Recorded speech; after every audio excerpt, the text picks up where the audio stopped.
Good day, everyone. This is WMA Asia News. Before we begin tonight's special documentary broadcast, we would like to take a moment to acknowledge and express our sincere gratitude. We extend our thanks to the investigators, legal experts, researchers, and affiliated personnel who, under the framework of the UCC-1 Chief Judge Belton and World Marshal Authority Global Commander Honorable Lee Clay, have devoted significant time and effort to tracing, examining, and compiling the documented facts presented in this program. Their work was carried out with the sole purpose of ensuring that verified records, official agreements, and published materials are carefully reviewed and responsibly conveyed to the global public. In an era defined by complex systems and rapidly shifting global structures, the responsibility to inform the world with accuracy, restraint, and evidence has never been more important. The individuals and organizations involved in this investigation undertook that responsibility with diligence, often outside the public spotlight, and with a commitment to transparency and international awareness. Tonight's documentary is not presented as opinion,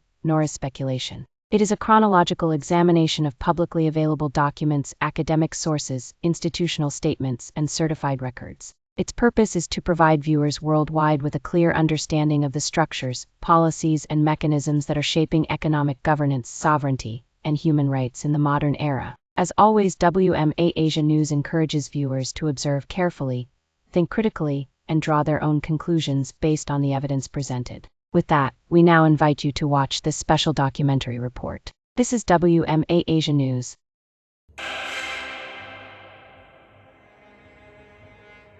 Financial networks, institutional agreements, and policy frameworks now determine how nations function, how individuals survive, and how freedom itself is defined. This documentary examines those systems not through opinion, but through documented sources, official publications, signed agreements, and academic records.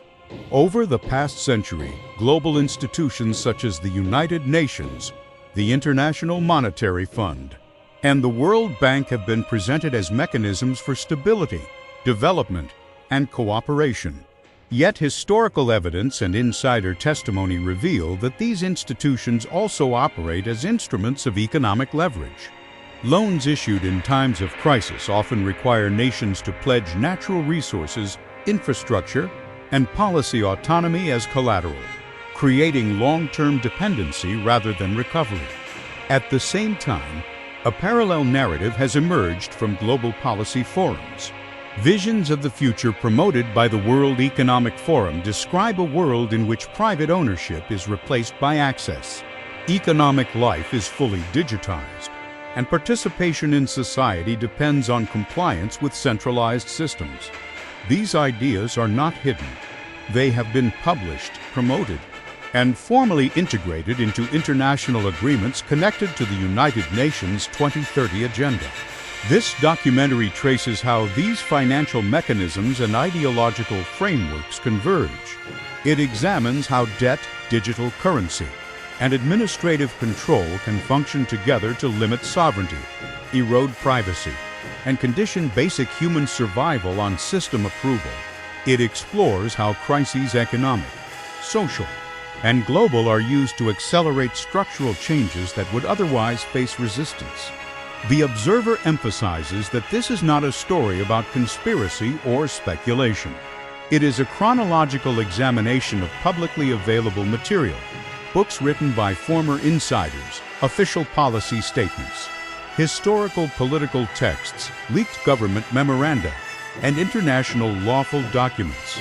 Each claim presented is grounded in identifiable sources.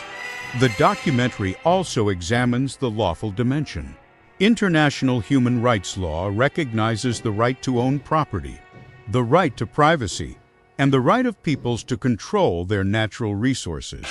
When systems are designed to remove ownership, eliminate economic privacy, and centralize control without due process, the question is no longer ideological, but lawful. Finally, the observer introduces a contrasting model described in historical and institutional records, one that rejects debt-based control in favor of humanitarian funding, sovereignty, and enforceable human rights. Whether this alternative is viable or symbolic is left for the viewer to consider. The purpose of this film is not to instruct what to think, but to clarify what is happening. What follows is an evidence-based journey through the structures that increasingly define modern life. Understanding them is the first step toward informed choice. Financial districts glow with artificial light, while digital numbers flicker endlessly across towering screens. The narrator observes that, in the modern world, power no longer announces itself through armies alone, but through systems, financial systems, governance frameworks, and institutional agreements that quietly shape the lives of billions. This documentary begins with a single, unsettling question: who truly controls the mechanisms that determine economic survival, ownership, and freedom in the 21st century? To understand this question, the observer traces the structure known as the United Nations family of organizations. Officially, institutions such as the World Bank and the International Monetary Fund are described as autonomous organizations linked to the United Nations through special agreements, forming part of a unified global system designed to promote stability and development. On paper, these institutions exist to assist nations in crisis.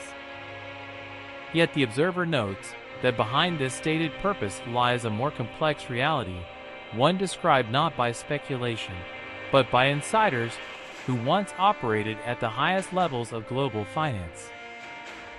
John Perkins, a former senior economic advisor to the United Nations, the World Bank, the International Monetary Fund, and the United States Treasury, documented a system in which international loans were routinely extended under conditions that required governments to pledge national assets and natural resources as collateral.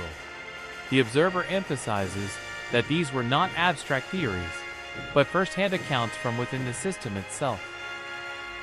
According to Perkins, when nations failed to meet repayment terms, critical infrastructure and sovereign control were transferred away from the people, creating a cycle in which debt functioned not as assistance, but as a mechanism of long-term dependence and control. As the narration continues, attention shifts to a different institution that rose to prominence in the public sphere during the last decade, the World Economic Forum.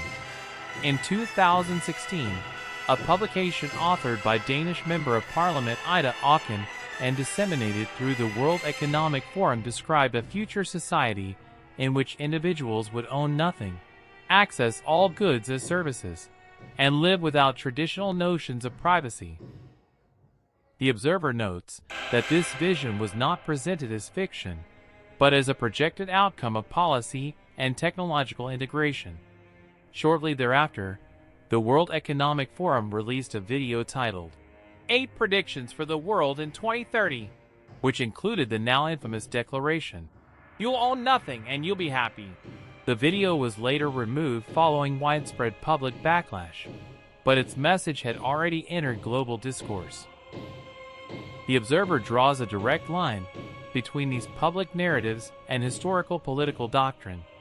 In 1848, Karl Marx and Friedrich Engels outlined a program in the Communist Manifesto that explicitly called for the abolition of private property, the elimination of inheritance rights, and the forcible restructuring of existing social conditions. The narrator does not speculate, but observes that the language and objectives presented in modern global policy discussions closely mirror these earlier ideological foundations, particularly in their treatment of property ownership and centralized economic control. At the center of this convergence stands a formal agreement. On June 13, 2019, the United Nations and the World Economic Forum signed a strategic partnership framework to accelerate the implementation of the UN's 2030 Agenda for Sustainable Development. The observer notes that this agreement explicitly commits both organizations to aligning global financial systems, enhancing digital financial inclusion, and coordinating policy impact at a global scale. The phrase, "leaving no one behind," is repeatedly invoked, a phrase that, when viewed through the lens of enforcement and compliance, suggests universality not as inclusion, but as inevitability. The introduction closes by widening the frame once more. Across nations, currencies are being digitized, ownership models redefined, and governance structure centralized. The observer emphasizes that this documentary does not begin with conclusions, but with documented statements, signed agreements, and published material drawn from official sources and academic works. What follows is an examination of what these systems are, how they operate, and why their implications for sovereignty, human rights, and economic freedom demand careful, evidence-based scrutiny. In the aftermath of the Second World War, global leaders faced a devastating economic landscape. Institutions such as the International Monetary Fund and the World Bank were created under the framework of international cooperation, officially tasked with stabilizing currencies, rebuilding economies, and preventing future financial collapse. These institutions were formally integrated into what the United Nations later defined as the UN family of organizations, operating as autonomous bodies linked through binding agreements. At this initial stage, the declared objective was recovery, not control. As decades passed, however, the function of these institutions evolved. According to John Perkins, who worked inside this system as a senior economic advisor, international loans increasingly became conditional instruments rather than neutral assistance. Governments seeking funding were required to pledge national infrastructure, such as energy grids, ports, water systems, and mineral resources, as collateral. The observer notes that this arrangement created a structural imbalance. Repayment obligations were fixed, while economic growth remained uncertain. When repayment failed, sovereignty was not defended through diplomacy or law, but quietly transferred through contractual default. The observer describes how this process unfolded step by step. First, a developing nation was identified as economically vulnerable, often following a crisis. Second, financial aid was offered in the form of large-scale loans. Third, conditions were imposed that required policy changes aligned with external economic priorities rather than domestic needs. Finally, when debt obligations became unmanageable, control over assets shifted away from national governments. Perkins described this system as driven by fear and debt, noting that artificial scarcity was used to justify extraordinary concessions that undermined democratic governance and fundamental human rights. This mechanism did not operate in isolation. It relied on global narratives that framed debt as inevitable and resistance as irresponsible. The observer emphasizes that this was not an accidental outcome, but a consistent pattern repeated across regions and decades. Debt, in this system, functioned as leverage. Once embedded, it constrained political choice, economic independence, and social policy, effectively redefining sovereignty itself. The observer then turns to the ideological layer that accompanied this financial architecture. In 2016, the World Economic Forum publicly articulated a vision of the future through an article authored by Ida Auken, a sitting member of the Danish Parliament and a member of the WEF Global Future Council. The article described a city in the year 2030 where individuals no longer own property, vehicles, or appliances. Instead, all goods were accessed through service-based registration systems. Privacy, as traditionally understood, no longer existed. The observer notes that this vision was framed as progress, not coercion. Shortly thereafter, the World Economic Forum released a video titled 8 Predictions for the World in 2030, published through its official communication channels. The video presented a series of declarative statements rather than speculative questions. Among them was the assertion that individuals would own nothing and rent everything, that transactions would be fully recorded, and that global power would concentrate among a limited number of dominant actors. Although the video was later deleted following public outrage, Its content remained documented and widely circulated. The Observer contextualizes these statements within historical political theory. In 1848, Karl Marx and Friedrich Engels outlined a program that explicitly called for the abolition of private property, the elimination of inheritance, progressive taxation, and the confiscation of property from political dissidents. They stated openly that these goals could only be achieved through the forcible overthrow of existing social structures. The Observer notes that while modern institutions employ different language, the structural outcomes described, centralized control, elimination of ownership, and enforced compliance, are materially similar. The narrative then shifts to formal policy alignment. On June 13, 2019, the United Nations and the World Economic Forum signed the Strategic Partnership Framework for the 2030 Agenda. The Observer notes the significance of this moment. A non-governmental organization composed largely of corporate and financial leaders entered into a formal cooperation agreement with the primary global intergovernmental body.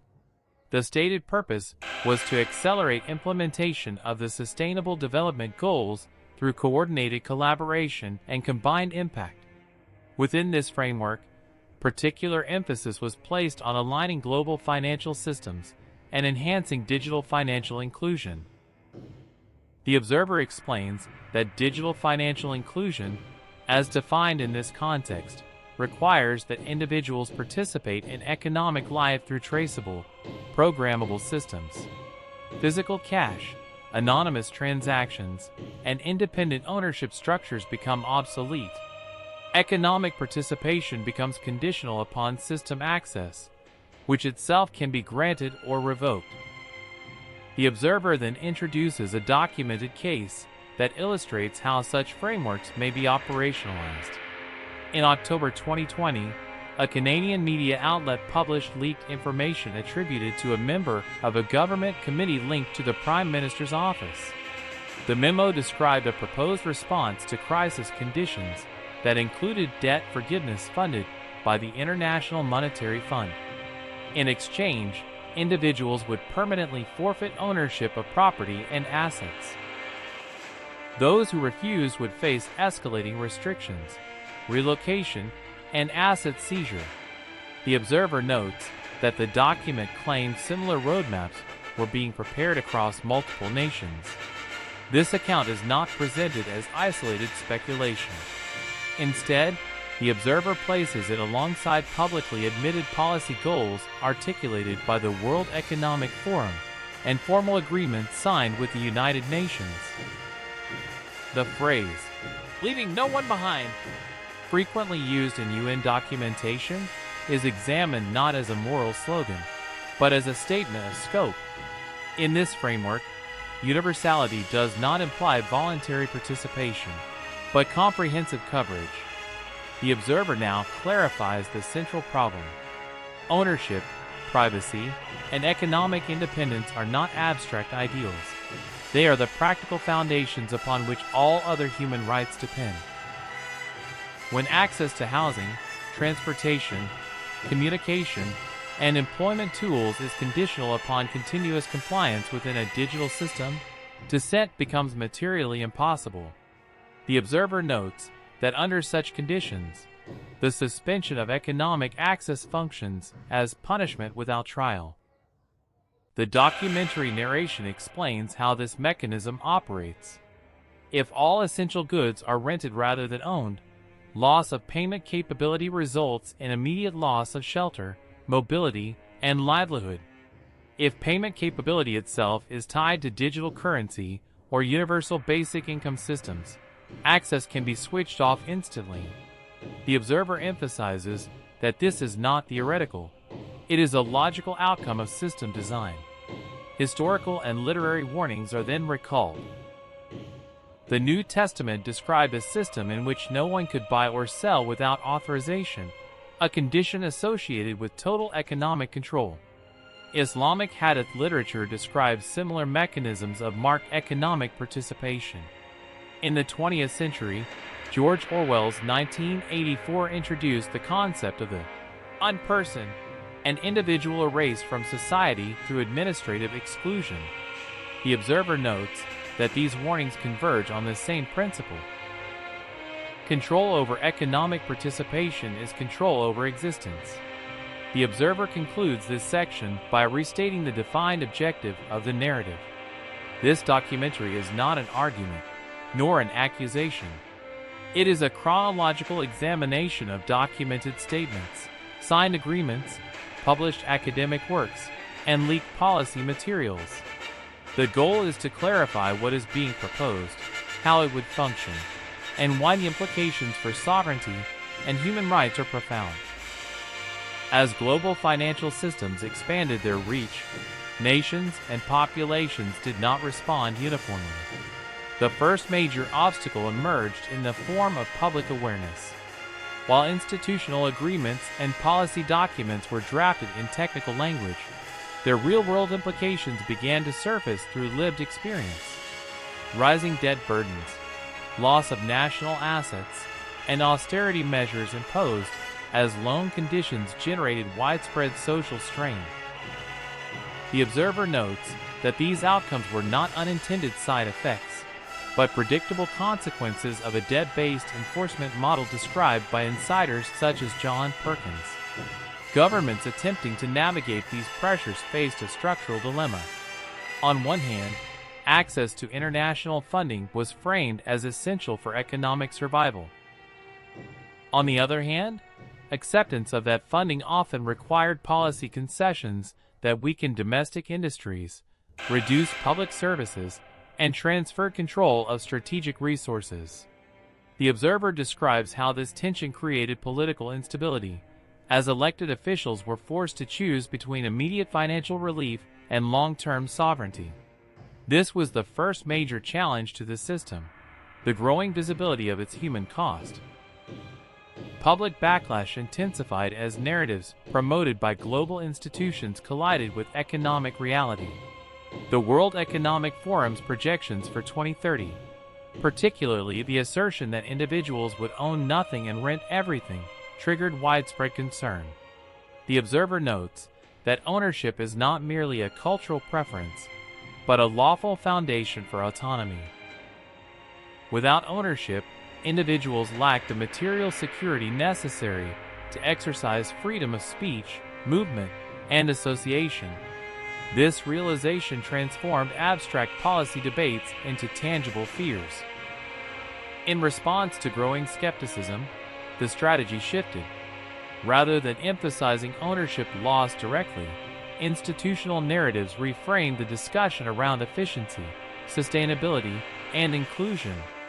Digital financial systems were presented as tools for empowerment, reducing corruption, and expanding access to services. The Observer explains that this rhetorical shift did not alter the underlying mechanics. Digital financial inclusion still required centralized infrastructure, identity verification, and transaction monitoring, all of which concentrated control within system administrators.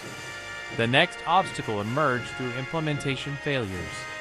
Early attempts to enforce strict economic controls revealed systemic fragility. When access to livelihoods depended entirely on centralized platforms, technical failures, administrative errors, or policy changes produced immediate hardship. The Observer notes that such failures expose the risk inherent in removing redundancy from economic life. Cash, private ownership, and decentralized exchange had historically functioned as buffers against systemic collapse. Their removal increased dependency while reducing resilience. Resistance also appeared within lawful frameworks. International human rights instruments explicitly recognize the right to own property, the right to privacy, and the right to self-determination over natural resources. These rights are codified in the Universal Declaration of Human Rights and subsequent international covenants. The Observer emphasizes that policies proposing the abolition of ownership or the imposition of total economic surveillance directly conflicted with these lawful standards. This contradiction represented a critical challenge: enforcement without overt violation of established law. To address this, strategies evolved again. Instead of abolishing rights through explicit lawful repeal, systems were designed to render rights functionally inaccessible. Ownership was replaced with perpetual leasing. Privacy was preserved in theory, but eliminated in practice through mandatory digital participation. Sovereignty was maintained symbolically, while economic decision-making shifted to transnational frameworks. The observer notes that this approach minimized direct lawful confrontation while achieving equivalent outcomes. Failures and backlash forced further adaptation. When public outrage led to the deletion of the World Economic Forum's 8 predictions for the world in 2030 video, the content did not disappear. It was redistributed, analyzed, and preserved. The observer highlights that deletion itself became evidence of reputational vulnerability. Institutions learned that overt messaging triggered resistance, while gradual implementation attracted less scrutiny. This marked a strategic turning point. Visibility was reduced, while integration continued quietly through policy alignment and technical standards. The observer then revisits the leaked Canadian memorandum published in October 2020. This document illustrates the next phase of strategy: crisis-driven compliance. Under conditions of widespread disruption, policies that would otherwise be unacceptable could be presented as temporary necessities. Universal basic income, debt forgiveness, and emergency powers were framed as relief measures. Yet embedded within these measures were permanent structural changes, including forfeiture of property rights and centralized control of assets. The observer notes that crisis functioned as both catalyst and cover. Despite these adaptations, resistance persisted.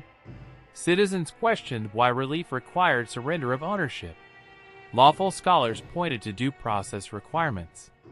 Economists warned that removing private incentives undermined productivity.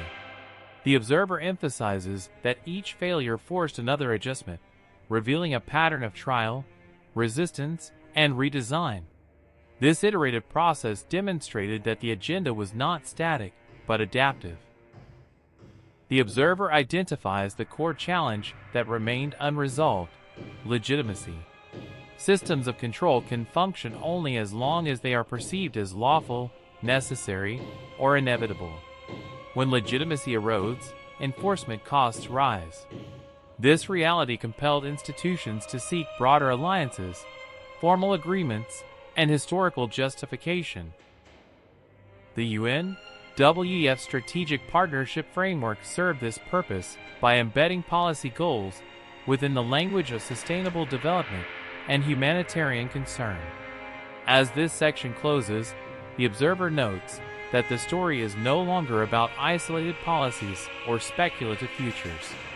It is about an evolving system responding to resistance by refining its methods. Each failure revealed weaknesses. Each obstacle produced a strategic shift. What remains to be examined is the moment when these refined strategies achieve full operational success, and the consequences that follow. After decades of financial conditioning, ideological framing, and policy alignment, the system reaches operational maturity. Digital infrastructure is no longer experimental. Financial participation increasingly requires identity-linked platforms, traceable transactions, and compliance with centralized rules. The observer notes that this stage does not announce itself dramatically. It emerges quietly, normalized through convenience and necessity rather than force. At this stage, the consequences of earlier decisions become visible. Nations heavily dependent on international financial institutions find their policy options constrained. Debt obligations limit fiscal autonomy. Asset pledges reduce control over natural resources. Economic planning shifts from domestic priorities to compliance with external frameworks. The observer emphasizes that this outcome aligns precisely with the mechanisms described by John Perkins, in which debt functions as a tool of governance rather than development. The observer then examines the effect on individual lives. When ownership is replaced by access, permanence disappears. Housing, transportation, communication tools, and work equipment exist only as long as payments continue. Payment, in turn, depends on access to approved financial systems. The observer notes that this dependency chain transforms economic participation into a conditional privilege. Under such conditions, exclusion does not require imprisonment or physical force. Disconnection alone is sufficient. The documentary narration connects this reality to formal policy language. The United Nations World Economic Forum Strategic Partnership Framework commits both organizations to aligning financial systems and accelerating the 2030 Agenda through coordinated action. The observer explains that alignment means standardization, and standardization enables enforcement. Once systems operate under shared technical and regulatory rules, deviation becomes practically impossible. Sovereignty remains in name, while decision-making authority migrates elsewhere. The observer now addresses the declared outcomes. Proponents describe these systems as sustainable, inclusive, and efficient. Yet the observer measures outcomes against established human rights standards. International law recognizes the right to own property, the right to privacy, and the right of peoples to control their natural resources. Systems that abolish ownership, eliminate economic privacy, and condition survival on compliance directly undermine these rights. The observer notes that violations need not be explicit to be effective. Functional deprivation achieves the same result. Attention shifts to enforcement. When populations resist, enforcement does not rely on overt repression. Instead, access is adjusted. Financial accounts are restricted. Services are suspended. Mobility is limited through administrative measures. The observer emphasizes that these actions occur within the system's rules, making them appear lawful while producing severe consequences. This is the defining characteristic of total administrative control. The observer then contrasts this model with an alternative described in historical and institutional records. Plato's Critias recounts an ancient alliance of independent states governed by binding laws, mutual accountability, and the obligation of rulers to uphold justice and human welfare. According to these records, wealth was accumulated not for domination, but for stewardship. Archives of the Rosicrucian order similarly describe a system in which authority was legitimized through moral obligation rather than coercion. The observer notes that these accounts are not presented as mythology, but as documented sources referenced in lawful and academic materials. From this contrast emerges the proposed resolution described in the source documents.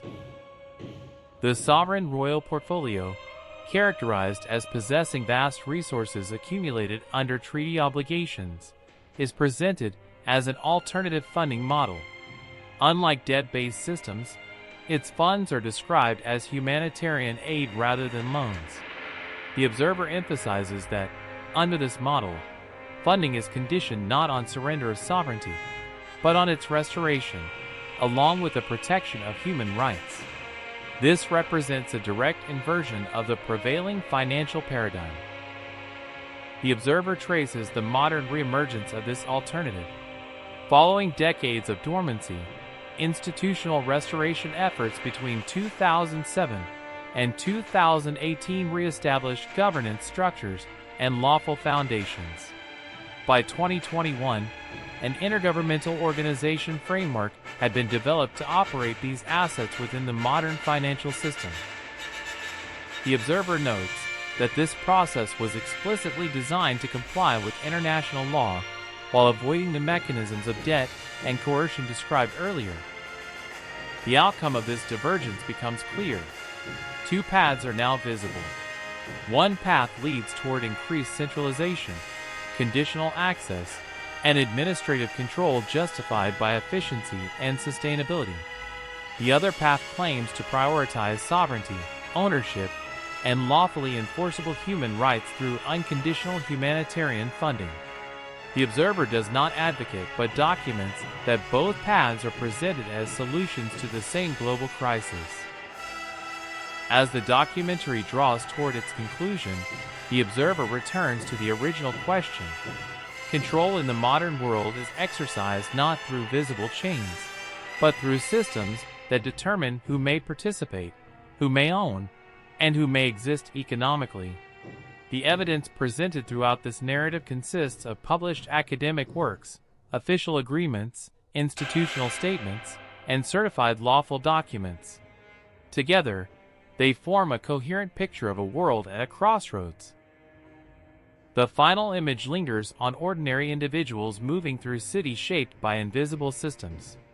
The Observer notes that the future described is not inevitable by nature, but constructed by policy, design, and consent. Understanding those structures is the first step toward meaningful choice.